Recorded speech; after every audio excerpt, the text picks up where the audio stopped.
Cuál nos aconsejas de los dos?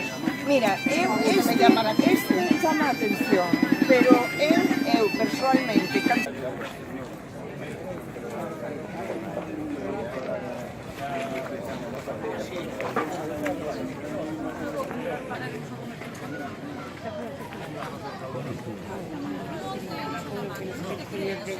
Por esa zanzona.